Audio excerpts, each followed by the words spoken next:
So I grew up in a dysfunctional home and I was mostly raised by a single mother and my grandparents. And I'm telling you this because I want to share with you 7 different life lessons I wish someone taught me sooner, so that way you don't have to go through all the years of pain and suffering and misdirection in your life. Now the first lesson I want to teach you is that you should treat life like a video game. So many of you will spend all these hours leveling a character in a video game, but you don't do the same thing in your real life.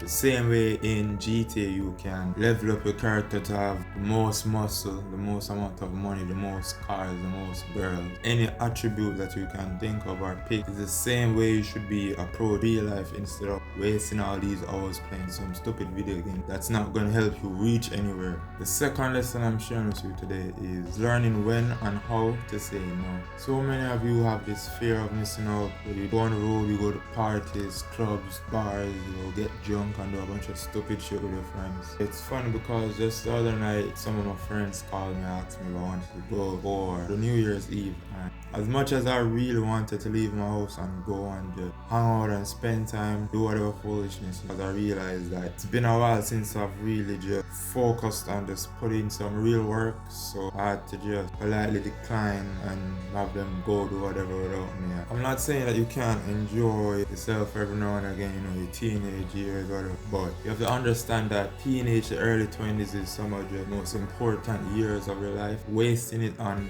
constant dopamine really just isn't going to get you anywhere. Which takes me on to my third lesson, which is you need to learn how to take responsibility. Look, as a man, you need to understand that no matter what circumstance or situation you are in life, it is more than likely your own fault.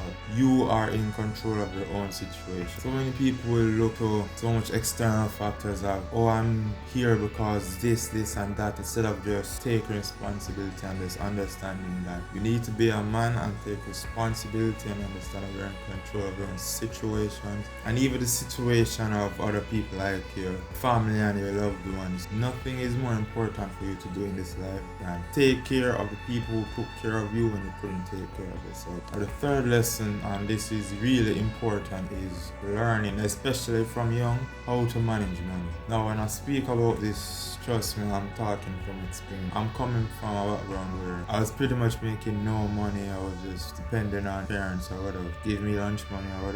From that to just going to making sometimes $50,000 a week profit. Then I got into some online stuff, tried to open up a clothing brand, tried to do an ad agency. Wasn't really managing the money well, wasn't really putting in the amount of focus and effort that it took to operate those properly, and would waste money on stupid shit that I didn't even need. It got to the point where now I'm not necessarily in the best place financially. That basically I had to learn it the hard way how to, you know, manage my money and not be a dumbass. Now I have a money management system that I'm going to share with you that basically requires you to have 4 bank accounts. Now you're probably thinking, oh, that's so many, but just hear me out. So the first one would be the business account. Now principle is at least half the money you make should go into this account because you'll be investing it into whether it be Bitcoin or stocks or whatever it is.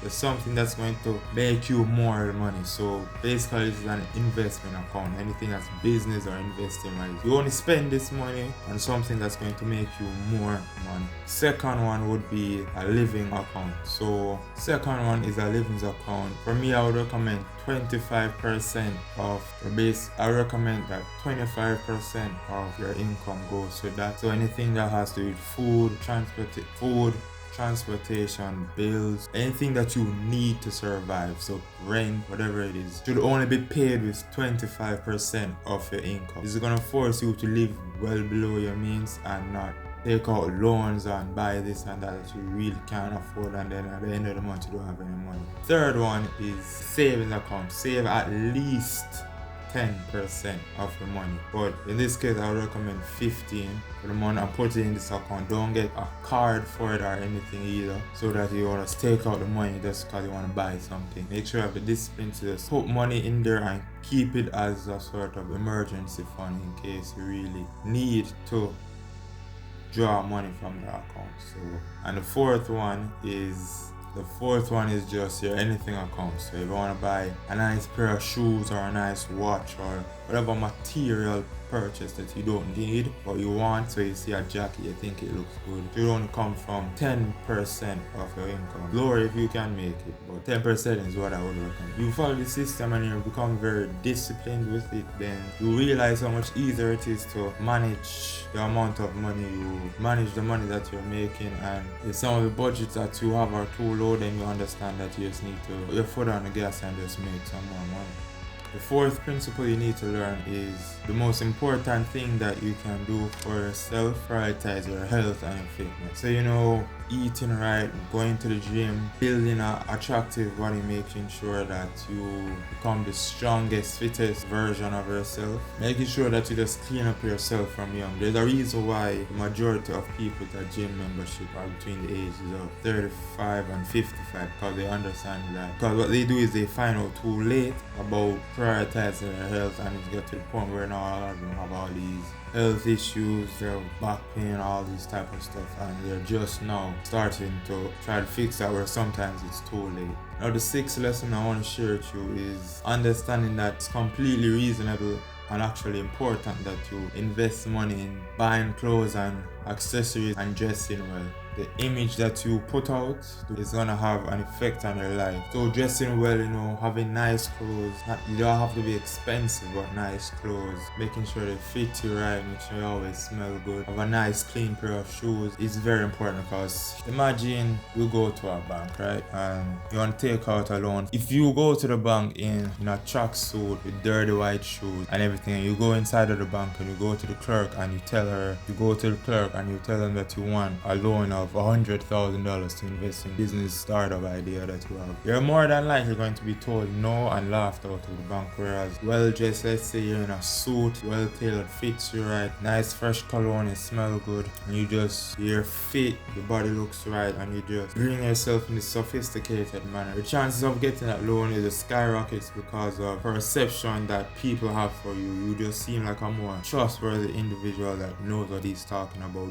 Both persons can have the exact same plan, go to the bank, say the exact same thing for the same amount of money, but the one who dresses well and carries himself in a more sophisticated manner is way more likely to actually get that loan. So invest in some good clothes. Make sure whenever you leave the house, you just dress well and you carry yourself in a very intelligent manner. And the last lesson I want to share with you today is learning how to become okay with being by yourself and becoming self-sufficient. So it goes back into my second point, where you just don't always have to be going out and just partying with a bunch of people doing all these nonsense. Sometimes some of your best ideas just come when you're just in the shower by yourself, or you're on a walk or a run, or you're just in the gym, but you're just with yourself. The level of peace and just tranquility you can get from that is really second to none. So learn how to spend time with yourself, enjoy time with yourself, and realize that time with yourself is when some of your best thoughts and best ideas will come from. And this will be a good time for you to truly reflect on your life and realize what path is it that you're going, which path you want to go on, and seeing the different areas and